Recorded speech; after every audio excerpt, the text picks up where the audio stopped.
The Apostle Paul said, "Let this attitude be in you, which is also in Christ Jesus." What kind of an attitude did Christ have? Well, let's take a moment. Let's look at it.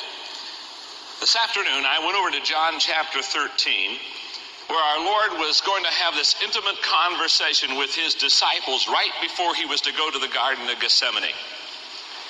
And when I went over to John chapter 13 today, I read, and let me read just a couple of verses just to show to you the incredible attitude our Lord had before I talk to you about the attitude that we're to have in our own life.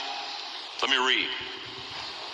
Jesus knew that the Father had put all things under his power, and that he had come from God and was returning to God. Therefore, he got up from his meal, took off his outer clothing, and wrapped a towel around his waist. And after that, he poured water into a basin and began to wash his disciples' feet, drying them with a towel that was wrapped around him. When I began to look at this passage of Scripture, I realized three things about our Lord. Jesus had nothing to prove.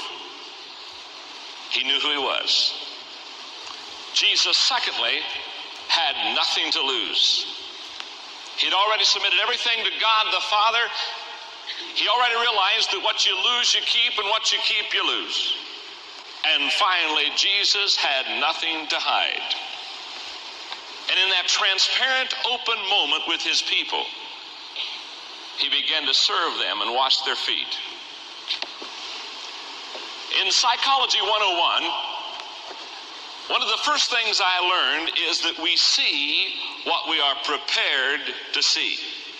In other words, in Psych 101, I learned that the attitude, the way we think, determines what we see and how we feel. We see what we are prepared to see. A classic illustration of that was my wife and I and our kids. We just went on an Alaskan cruise. The Gaithers were singing and I was speaking. And one day we took one of these airplane rides out into the further wilderness in Alaska. And while we were out there, the pilot said he would show us some wild animals. And we were all excited, and we looked out the little window of our plane. And sure enough, he began to point out bears and elk and eagles and all kind of wild animals. And I noticed one thing very important. He always saw the animals before the rest of us. We all wanted to see them, but you see, that trained eye, that prepared eye, he could spot them, he could see them. You see, we see what we are prepared to see. I learned that in Psychology 101. Now, I learned something else important from Flip Wilson. Flip Wilson said, "What you see is what you get." Now you put those two statements together. We see what we are prepared to see. That deals with our attitude. That deals with the way that I think. And what you see is what you get. That deals with your accomplishments. Basically, what I want to share with you this evening, when I talk about the way that we think, our attitude and the way that we feel, and an attitude is nothing more than an outward expression of an inward feeling, I just want you to see that most of the things you and I are going to accomplish in life, for God, for our family, for ourselves, for our community, almost everything that we're going to accomplish in life determines on the way we think and the way that we see. Could I tell you and share with you 5 very important principles about the attitude this evening? Let's get going. Number 1. The first thing I would like to share with you about your attitude and my attitude this evening is that your attitude and my attitude is a choice. We choose our attitude. We choose the way we think. Now, you say, "But John, I already knew that." No, you didn't. The reason I know you didn't is because I listen to adults all the time talk about their attitude, the way they think, the way they respond to life, the way they respond to people, and they talk about their attitude all the time, and the way they talk about it, I know they don't realize they chose that attitude. You run into somebody grumpy at the office, they're a real grouch. And you look at them and say, "Hey, what's wrong with you?" What do they tell us? "I guess I just got out of the wrong side of the bed." They blame the bed for their problem. They say the only reason I think wrong is because I just rolled out on the wrong side of the bed, and I want to look at them and I say, stop right now, go home, jump in that bed, and roll out the right side. I see a few of you know people just like that too, don't you? You see, your attitude is a choice. Now, when you were born, when I was born, we came into this world with certain conditions that we didn't choose. We didn't choose what our name was going to be. We didn't choose where we're going to live. We didn't choose what side of the tracks we were going to grow up on. We didn't choose a lot of things. We had a lot of conditions thrust on us. But as we begin to grow, we begin to choose our attitude. It goes from conditions to choice. And I run into adults all the time who still think that they are a product of their conditions instead of realizing, as Paul said again, have this attitude in yourself, which was in Christ Jesus. Paul wouldn't tell us to have this attitude if we couldn't choose it. Come on now. Listen, that face you got, that expression on your face, you chose that expression. Abraham Lincoln one time said he didn't like somebody that was over 40 years old. They said, what do you mean? He said, I don't like their expression on their face. And somebody said, well, you can't choose that. He said, yes, you can. Listen to me. If you are sour this evening and if you are critical tonight, I'm here to tell you it's because you chose to be sour and critical. Amen? It's a choice. Love the story. Mom and daughter been shopping all day. It was during the Christmas season. Her feet were aching. She was tired. She was weary. She was kind of irritable. She was tired of shopping. One last store. They went through the store, and on the way out, Mom was huffing and puffing to her daughter, and she said, honey, did you see that dirty look that the salesman gave me in that last store? And her daughter said, Mom, he didn't give you that dirty look. You had it when you went in.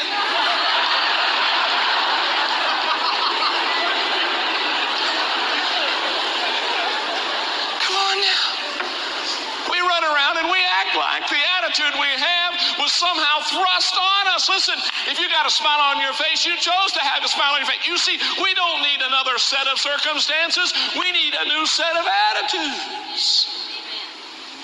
I love the story about a boy named Jeb. Grew up in Alabama. Every morning his mom would come in at 5:30 in the morning. And when she would wake him up, she would say, Jeb, this is going to be a great day. Now, a little kid at 5:30 in the morning had to get up and he had to do the chores. The house was cold. His job was to get a fire going and then help Mom with the other chores. And one day, Jeb, he just got so tired of Mom every morning coming into his bedroom saying, Jeb, this is going to be a great day. Finally, she came in one morning at 5:30. She woke him up and said, oh, Jeb, this is going to be a great day. And he looked at her and said, Mom, this is going to be a terrible day. I'm tired. It's cold. I don't want to get up. Well, she said, sweetheart, if you feel like that, then just go back to sleep. He looked at her in disbelief. She walked out of that bedroom and he said to himself, why haven't I thought of this before? He woke up about 3 hours later. The house was warm. Oh, it was wonderful. It was warm. He could smell breakfast. He knew that she had already prepared breakfast. He got up. He came into the kitchen. He sat down. He said, oh, Mom, he says, the house is so warm. And he said, the breakfast smells so good and I'm so hungry. And she looked at him. She said, sweetheart, you don't get any breakfast this morning. He said, what do you mean? Well, she said, honey, remember when I woke you up this morning? I said it was going to be a great day. And sweetheart, don't you remember? You said, no, Mom, it's going to be a terrible day. Honey, as your mother, I'm going to do my best to make it a terrible day.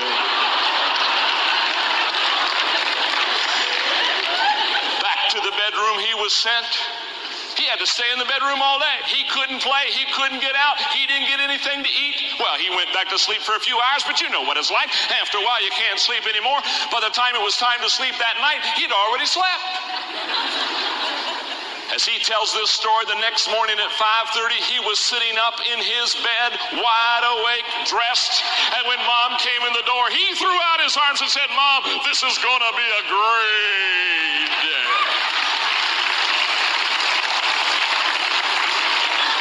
I'm here to tell you, I don't know how you feel about God or about yourself or about your neighbor or about your business or whatever it is, but I'm here to tell you, The attitude that you have tonight is your choice. The second thing I want to tell you about your attitude tonight is that your attitude will determine your approach to life. The attitude that you and I exhibit, the attitude you and I choose, it will literally determine everything that we do in life, our total approach to life itself. You say, what do you mean, John? I'm here to tell you that we take a journey in life, and in that journey that we take, some people walk through life and they have difficulties and trials, and yet they always have a smile on their face. And other people, they have some difficulties and trials, but somehow as you look at them and as you watch them, you understand very, very quickly that because of a wrong attitude, they're always coming out on the short end. In fact, I tell my people at Skyline every month, at least once a month, I'll work it in a message. Because it's an incredible principle, and the principle is this: it is not what happens to you, it's what happens in you. And too many people are like Grandpa. He had a handlebar mustache, and him and Grandma went to see the kids. They had driven in the morning. They got there in time for lunch in the afternoon. Grandpa said, I think I'll sit down or lay down and sleep. And so Grandpa went in the bedroom to take a nap. One of the grandkids tiptoed in the bedroom, and there he was asleep. He saw that handlebar mustache and couldn't resist temptation. Went in the kitchen, got a little bit of Limburger cheese, put it in Grandpa's mustache. Pretty soon Grandpa woke up.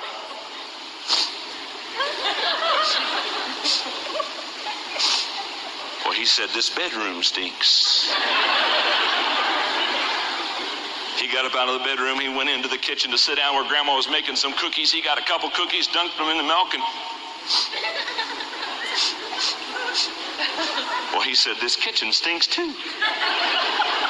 He said, sweetheart, I'll be right back. He went out in the backyard to get a breath of fresh air, and he went, the whole world stinks. What happened? I can tell you exactly what happened. Listen, I know a lot of people who have Limburger cheese in their attitude. You know what I mean? I don't care where they are. I don't care who they see. I don't care what they do. I'm here to tell you, everything comes out a little smelly. Your attitude will determine your approach on life. Let me give you a classic example. It's just happened to me a few months ago. I was on the East Coast speaking to 400 or 500 pastors. And I was leaving Charlotte. I was talking on the phone to somebody, and I rushed down to the gate just in time to get on the plane, literally about 3 minutes before the plane was take off. And when I got to my gate, I realized I saw all these people there. And I realized they weren't boarding the plane, so I went up to the man behind the desk. I said, what's the problem? And he looked at me, and he said, we can't leave yet. The flight attendants are not here. Now, I turned around, and I looked at, 50 or 60 very disgruntled, discouraged, despondent people. Now, it was 9:30 at night. They were tired. They probably had a hard day, but I'm telling you, they had a heavy load on their face. And I looked at them and I thought, somebody needs to help them with their attitude. So I said, may I have your attention, please? The man behind the desk tells us we cannot leave yet for a while. The flight attendants are not here. Now, personally, the pilots are on board. As far as I'm concerned, I vote to go without the flight attendants. How many of you would agree? Let's get on the plane now. How many of you would agree to go now without the flight attendants? Everybody raised their hand. After scratching their head, wondering what I was doing up there, except one man. He didn't raise his hand. I looked at him and I said, sir, what's your problem? Don't you want to go? He said, well, yes, but he said, I like my peanuts.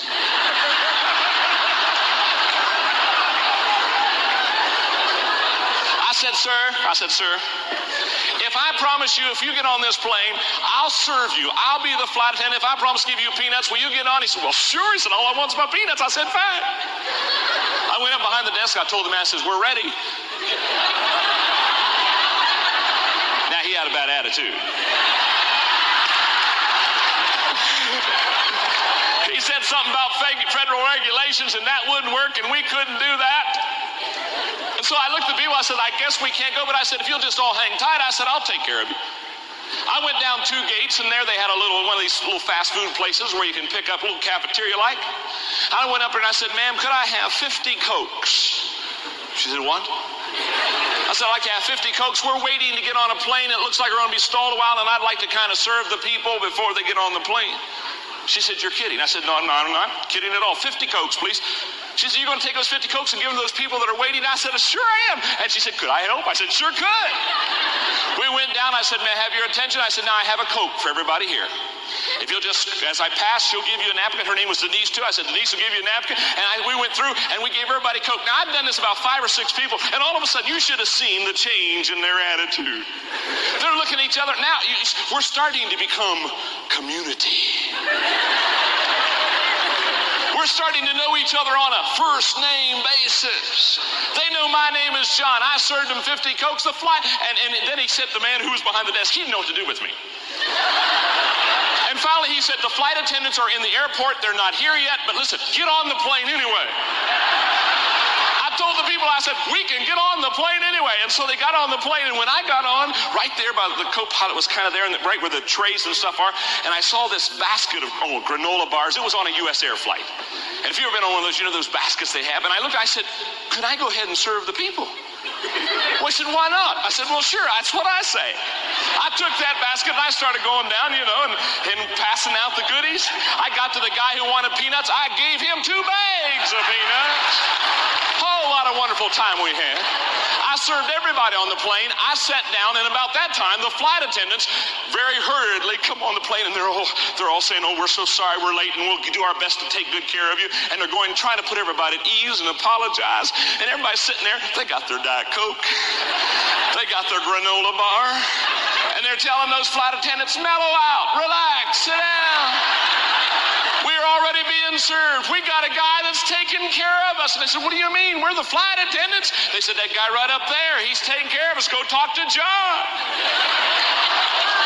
They came up to see me. I said, oh, just sit down. Everything's taken care of. So they were kind of tired, and they were all getting kind of silly too. And so that, you know how they get on the PA as you're taxiing out, and they tell you, buckle up and all that stuff. And as they're after they give all those regulations, I said, would it be all right if I talked to the people for a moment? They said, sure, why not? They handed me that PA system. I said, now this is your flight attendant, John. You just buckle up. I said, we're going to get you in the air. And as soon as we get in the air, I said, we've already found out these flight attendants are not dependable, but I'll take care of you. You just relax. We'll make sure everything is fine. And they broke out into applause, and up in the air we went. We got up in the air. Now we're going towards Indianapolis. And one of the flight attendants came up to me and said, is your name really John Maxwell? Yes, and it is. And she said, well, there are many people that are wanting to write U.S. Air and say it's the most fun flight that they've ever been on. And they're wanting to give you credit. And then about that time, over the PA system, one of the flight attendants said, and we're going to serve because we were late, and because of Mr. Maxwell, we're going to serve free drinks to the whole plane. And at this time, I look at Dick Peterson and said, oh, I hope they don't find out I'm a preacher.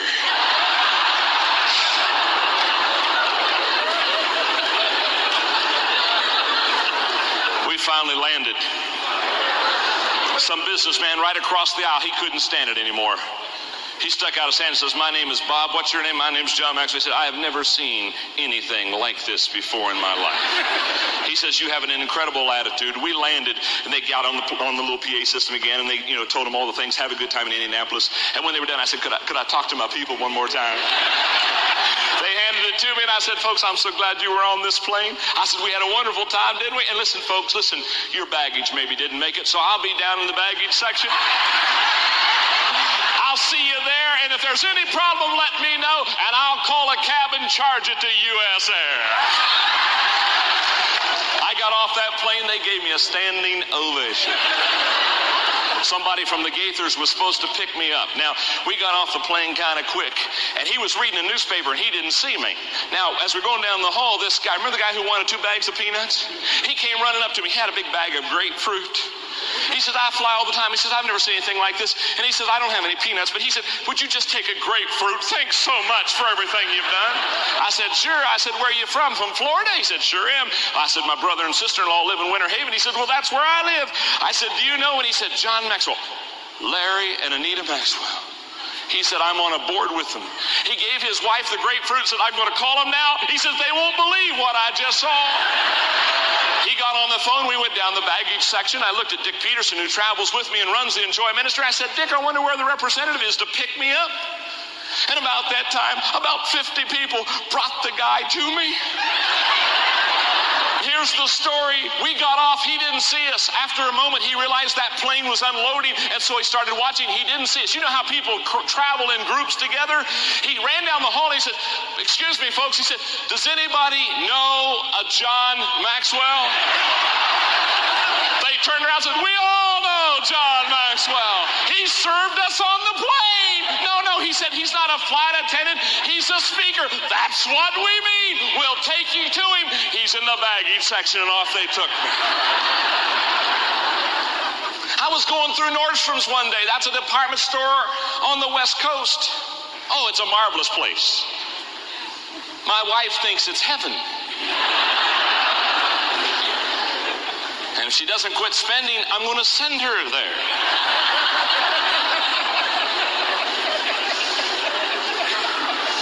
She's got a black belt in MasterCard. I was walking through Nordstrom's one day. I'm sorry, sweetheart, I didn't mean a word of it. I was going through Nordstrom's one day and I saw this sign that said, "The only difference between stores is the way they treat their customers." Wow. I got up the next Sunday and I said, "I have a message.